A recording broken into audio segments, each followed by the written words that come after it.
दिल्ली के अंदर हुआ शराब घोटाला जिसने अरविंद केजरीवाल एंड कंपनी के चेहरे से नकाब उतार दिया। शराफत जो ओढ़ी हुई थी वो नीचे गिर गई और केजरीवाल एंड कंपनी का जो खुद ही अपने आप को ईमानदारी का कट्टर ईमानदारी का सर्टिफिकेट दिया करते थे वो नकली साबित हुआ। यानी कि देखते देखते भ्रष्टाचारी, बेईमानी और खजाने की लूट का सरगना अरविंद केजरीवाल एक्सपोज हो गई उसकी पार्टी। आज वही अरविंद केजरीवाल अपने एक ट्रायल कोर्ट के फैसले को लेकर जिस तरीके से खुशियां मना रहे थे वो खुशियां ज्यादा दिन चली नहीं। ये खुशियां चलनी भी नहीं थी क्योंकि ट्रायल कोर्ट में जिस तरीके से मामला हुआ है वो सचमुच बहुत संदेह पैदा करता है। हम अदालत के ऊपर कोई टिप्पणी नहीं कर रहे हैं, लेकिन आज पूरे देश के अंदर सचमुच ये एक चर्चा का विषय बना हुआ है और चर्चा का विषय इसलिए भी बना हुआ है कि कोई अदालत ऐसा कैसे कर सकती है। लेकिन खैर ये अदालत का अपना रुख था, उन्होंने फैसला दिया, परंतु कानून के अंदर बहुत सारे ऐसे पेच भी हैं जिस पेच के कारण आप एक अदालत से के फैसले को दूसरी अदालत में चैलेंज कर सकते हैं और ये हक, चैलेंज करने का ये हक दोनों पक्षों को होता है। यानी कि इसमें से कोई भी अगर ऐसा समझता है कि मेरे साथ अन्याय हुआ है या मेरे साथ फैसला ठीक नहीं हुआ है तो वो अपने फैसले को लेकर ऊपरी अदालत में जा सकता है। यही काम सीबीआई ने किया। सीबीआई हाई कोर्ट में पहुंच गई और हाई कोर्ट के अंदर जब ये रोस्टर के मुताबिक, हम यहां पर फिर बोल देते क्योंकि हाई कोर्ट के चीफ जस्टिस देवेंद्र कुमार उपाध्याय ने साफ तौर पर चिट्ठी में लिखा है कि पूरा मामला हाई कोर्ट के रोस्टर के हिसाब से जस्टिस स्वर्णकांता शर्मा की अदालत को दिया गया है, इसलिए इसमें कोई बदलाव नहीं किया जाएगा। तो यह पूरा मामला जब जस्टिस स्वर्णकांता शर्मा को सौंपा गया तो अरविंद केजरीवाल अंदर तक हिल गए।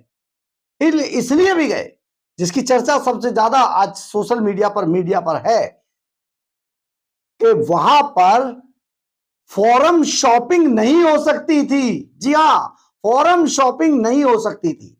यानी कि जज स्वर्णकांता शर्मा बहुत सटीक जज हैं और फैसला वही देंगी जो सही होगा। ये उन्होंने कहा भी अपने एक अदालत की टिप्पणी में कि होगा वही, मुझ पर दबाव कोई नहीं बना सकता, जो सच है वही सामने आएगा। अरविंद केजरीवाल हिल गए क्योंकि सच अगर सामने आ जाएगा तो अरविंद केजरीवाल एंड कंपनी की पोल खुल जाएगी, उनकी मट्टी खराब हो जाएगी।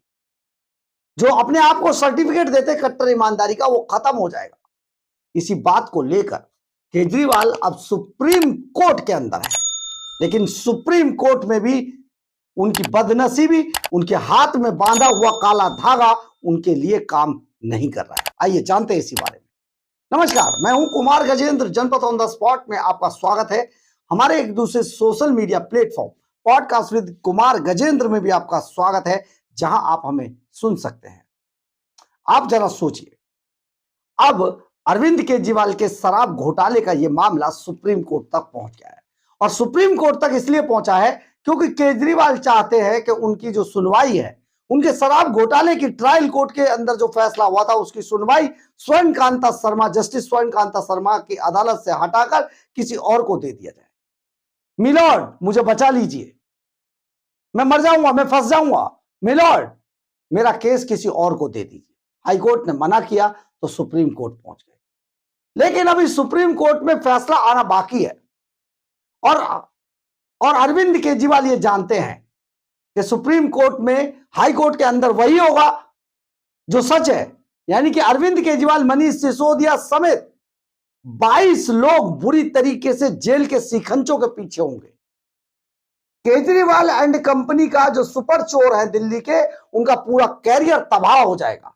इसलिए अपने कैरियर को बचाने के लिए अरविंद केजरीवाल एंड कंपनी लगातार इस कोर्ट से उस कोर्ट तक भाग रही है, क्योंकि ईडी के फैसले पर ट्रायल कोर्ट में रोक लग चुकी है, क्योंकि उन सभी टिप्पणियों पर भी रोक लग चुकी है जो ट्रायल कोर्ट ने सीबीआई के जांच अधिकारियों पर की थी। क्योंकि यह मामला बहुत संदेहास्पद था, इसलिए सभी तरीके के ट्रायल कोर्ट के फैसलों पर रोक लग गई। अरविंद केजरीवाल एंड कंपनी ने सोशल मीडिया पर फेक न्यूज डालनी शुरू कर दी। इतनी फेक न्यूज आई है सोशल मीडिया पर जिसके बारे में आप सोच भी नहीं सकते हैं। लेकिन आप सोचिए, और ये जो फेक न्यूज आई है ना, बड़े बड़े चैनल और अखबारों के टैग लगाकर आई है। लेकिन ये अलग विषय है, इस पर नहीं जाना चाहिए। अब अरविंद केजरीवाल सुप्रीम कोर्ट में ये गुहार लगा रहे हैं कि मेरे मामले को यहां से हटाकर किसी और अदालत को सौंप दिया जाए, पीठ को सौंप दिया जाए। सुप्रीम कोर्ट में अभी यह मामला पेंडिंग है। परंतु आप जरा सोचिए, अभी यह मामला आगे बढ़ता, इससे ही पहले देश की कई बड़ी हस्तियों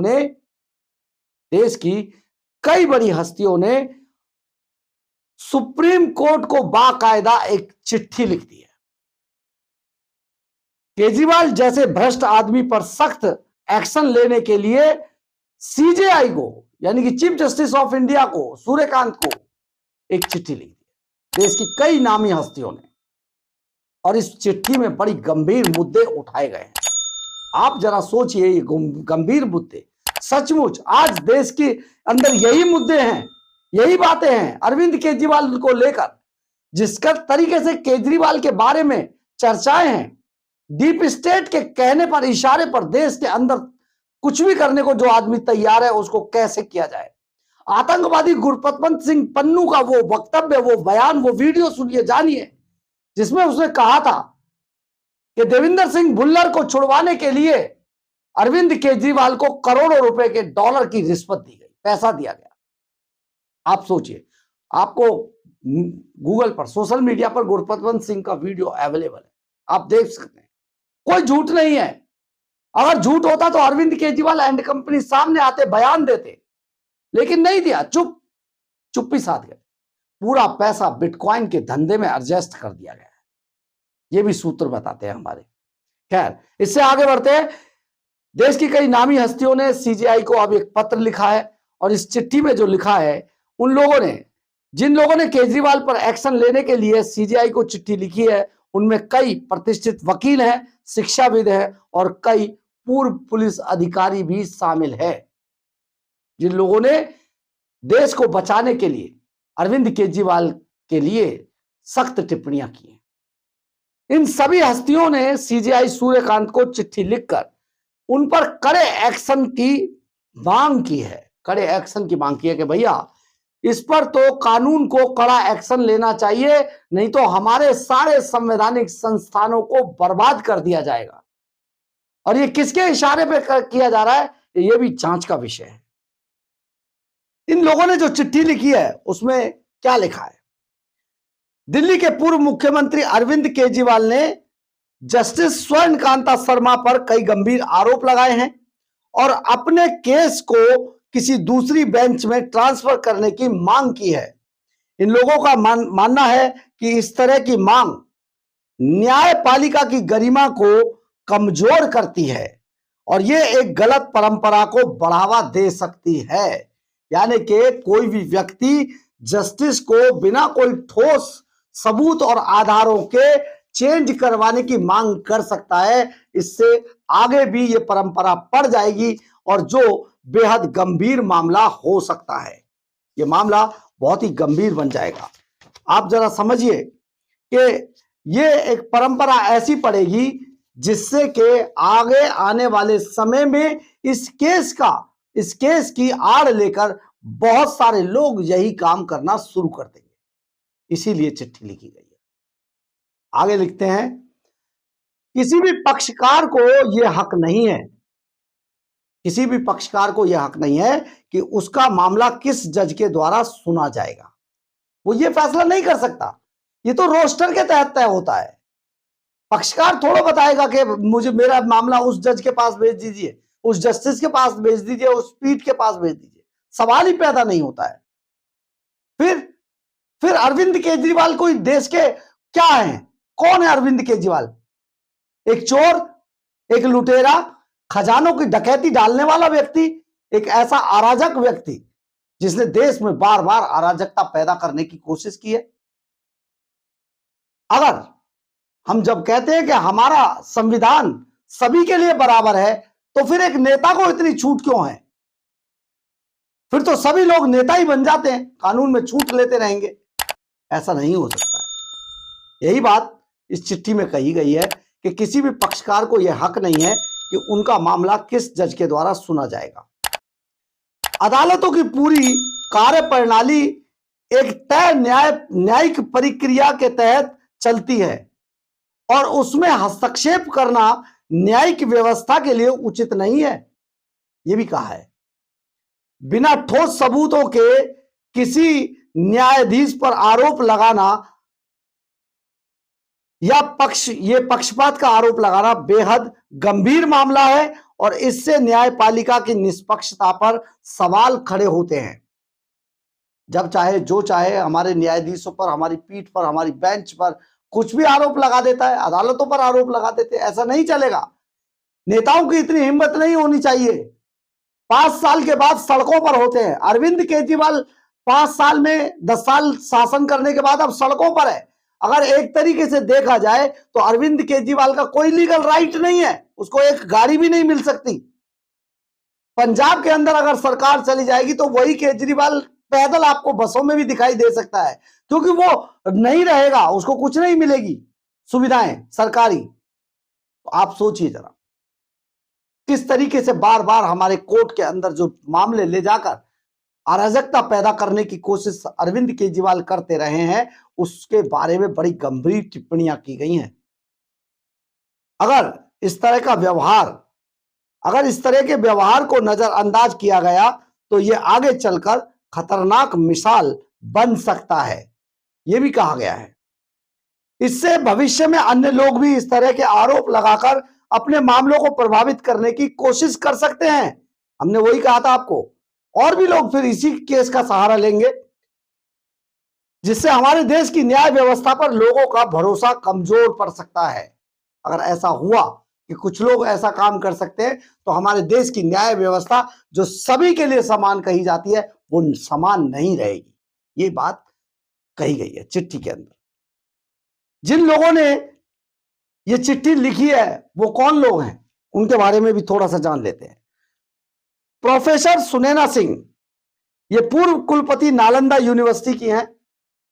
प्रोफेसर नीरजा गुप्ता, कुलपति गुजरात यूनिवर्सिटी हैं। प्रोफेसर विनय कपूर, पूर्व कुलपति Doctor BR Ambedkar Law University. Nirmal Kaur, पूर्व DGP झारखंड। पिंकी आनंद, वरिष्ठ वकील। डॉक्टर मोनिका अरोड़ा, वरिष्ठ वकील। कीर्ति उप्पल, पूर्व अध्यक्ष दिल्ली बार एसोसिएशन। अशोक कुमार, पूर्व सचिव हाई कोर्ट बार एसोसिएशन। तो आप सोचिए जरा, इन प्रबुद्ध लोगों ने, अरुण भारद्वाज वरिष्ठ वकील, इन प्रबुद्ध लोगों ने CJI को चिट्ठी लिखकर मांग की है कि इस गलत परंपरा से देश की अदालतों को, हमारे कानून को, हमारी न्याय प्रक्रिया को, हमारी न्याय प्रणाली को बचाया जाए। एक अरविंद केजरीवाल जैसे सुपर चोर के लिए हमारी न्याय प्रणाली को, जो नेतागिरी के नाम पर यह व्यवस्था मांग रहा है, अपने लिए फैसिलिटी मांग रहा है, उसको बर्बाद नहीं किया जा सकता है। आज देश में बहुत सारी चीजें ऐसी चल रही हैं कि अरविंद केजरीवाल जैसे नेता, ममता बनर्जी जैसे नेता, हमारे संस्थानों पर, राहुल गांधी जैसे नेता हमारे संवैधानिक संस्थानों पर आरोप लगा रहे हैं, हमारे पूरे सिस्टम को खराब बता रहे हैं। आज सत्ता से बाहर होने का डर इन्हें इतना सता रहा है कि ये अपने ही देश के अंदर कानून की किताबें तो लेकर घूमते हैं, लेकिन उसी कानून पर आरोप भी लगाते हैं। हमारे संवैधानिक संस्थानों पर आरोप लगाने का मतलब हमारे कानून पर आरोप लगाना ही है। यानी कि इनकी वो मानसिकता सामने आ जाती है कि कानून की किताब अंदर से खोखली है, उसके अंदर किसी पेज पर कुछ नहीं लिखा है, दिखाने के लिए लाल डायरी दिखाते रहते हैं, परंतु कानून के बारे में इन्हें कुछ पता नहीं है। जब इन्हें लगता है कि अब हम फंसने वाले हैं, तब कानून का सहारा लेना शुरू कर देते हैं। इमोशनल कार्ड खेलते हैं, विक्टिम कार्ड खेलते हैं, क्योंकि इनके अंदर वो कैलिबर है ही नहीं कि भारतीय जनता पार्टी को मात दे सके। अगर हिम्मत है तो चुनाव लड़के अपने आप को पॉपुलर करके, जनता की नजर में ऊंचा उठ के आप एक बार लड़के दिखाओ, चुनाव जीत कर दिखाओ, लेकिन नहीं। जरा सी चोट लगती है तो हमारे जिस संविधान का ये सहारा लेते हैं उसी संविधान पर गंभीर आरोप लगाना शुरू कर देते हैं, टिप्पणी करना शुरू कर देते हैं। यही बात इस चिट्ठी में कही गई है। अब देखना यह है कि सुप्रीम कोर्ट या सीजेआई इस चिट्ठी को लेकर क्या अपना फैसला देते हैं, या उनका फैसला अरविंद केजरीवाल के इस मामले को लेकर क्या आता है, सुप्रीम कोर्ट का फैसला क्या आता है। लेकिन आज देश की जनता यह उम्मीद कर रही है कि फैसला वही होना चाहिए जो हमारी न्याय प्रणाली को, हमारी न्यायिक प्रक्रिया को सुरक्षित रखे, और देश की जनता के मन में, दिमाग में, दिल में ये उम्मीद पूरी रखे कि कानून सबके लिए बराबर है। बहरहाल, अगर आपको हमारी ये खबर अच्छी लगे तो आप इसे लाइक, सब्सक्राइब और शेयर जरूर करें। कमेंट बॉक्स में अपनी राय जरूर लिखें, इससे हमें बहुत बहुत बहुत ऊर्जा मिलती है। जय हिंद, जय भारत।